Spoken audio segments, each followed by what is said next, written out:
מני שואל שאלה. מי התנא של המשנה? הוא עונה הוא בעצמו שזה רב יהודה. והוא מביא הוכחה. הוכחת רב מני בר פטיש. הייתה משנה בפרק הקודם. בדף מ"ה עמוד ב'.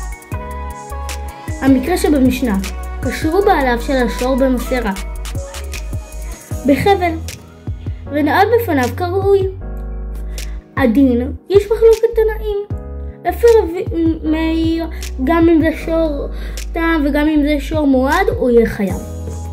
רבי יהודה אומר, תם חייב, מועד פטור, שנאמר בפסוק, ולא ישמענו בעליו, ושמור הוא זה. רבי אליעזר אומר, הוא לא יכול לשמור על השור, אלא שמירה יחידה. היא סכין, זאת אומרת לשחוטו. הכל מובן חוץ מהטענה של רבי יהודה. הטענה של רבי יהודה זה שתם שהוא לא עושה כלום יהיה חייב, ומועד שעשה משהו והוא חייב שמירת טובה פטור. הטעם של רבי יהודה זה השור התם רגיל למקום שבו הוא נמצא, אז הוא ירצה לצאת. ושור מועד שהוא לא רגיל הוא בטח יישאר. ועוד סיבה על שור מועד משום שכתוב לא ישמענו בעליו. אגם אומרת אפילו תימה שני שן ורגל שהתורה מעיטה בשמירתן. הסבר, אפילו תימה אפילו תאמר שני שונה, אפילו תאמר ששונה שן ורגל שהתורה מעיטה בשמירתן. איפה זה כתוב? במשנה. רבי אליעזר אומר במשנה 4 דברים שהתורה מעיטה בשמירתן, ואלו הן בור, אש, שן ורגל.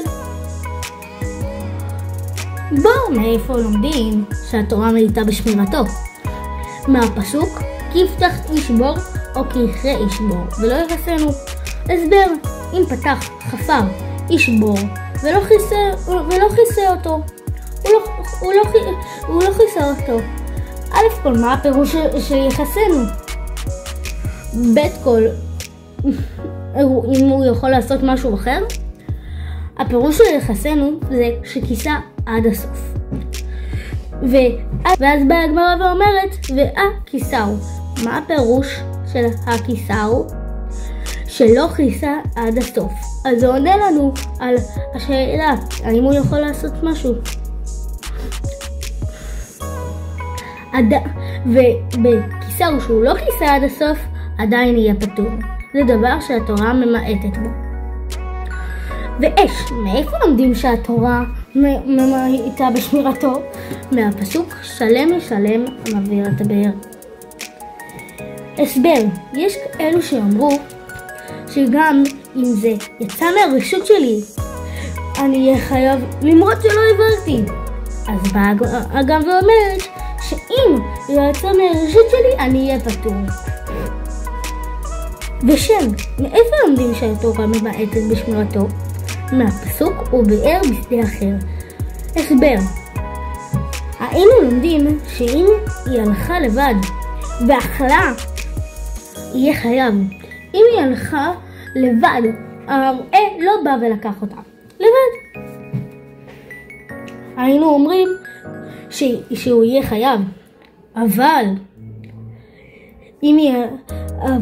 באה הגמרא ואומרת שאם היא הלכה לבד, יהיה פטור.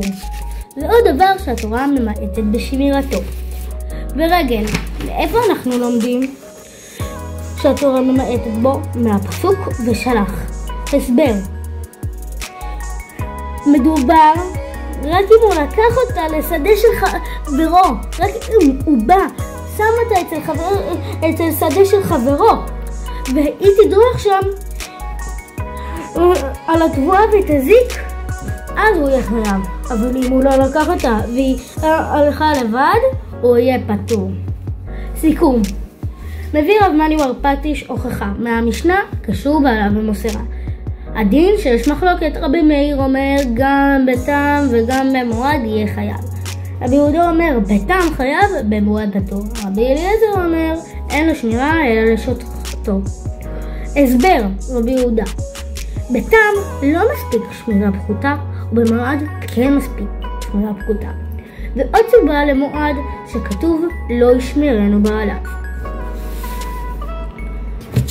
אגם אומרת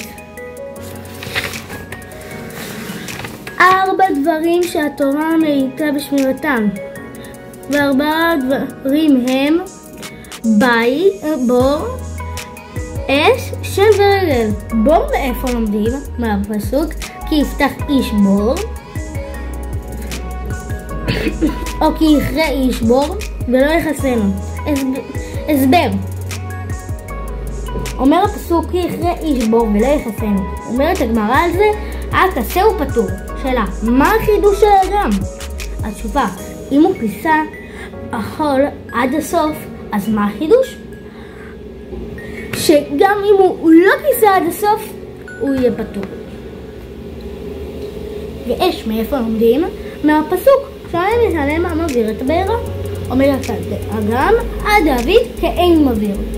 הסבר, יש כאלו שאמרו שאם זה רק יצא מרשותי עדיין אני אהיה חייב, ואז הגמרא אומרת שאם זה יצא מרשות שלי אני אהיה פטור.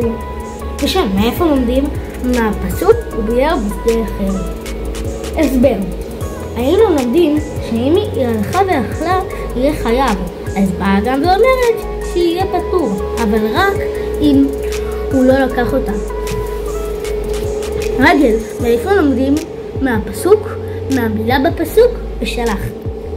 ההסבר שמדובר רק אם הוא לקח אותה לשדה אחר ושם היא תדרוך ותזיק לתבואה, אבל אם לא לקח אותה הוא יהיה פטור.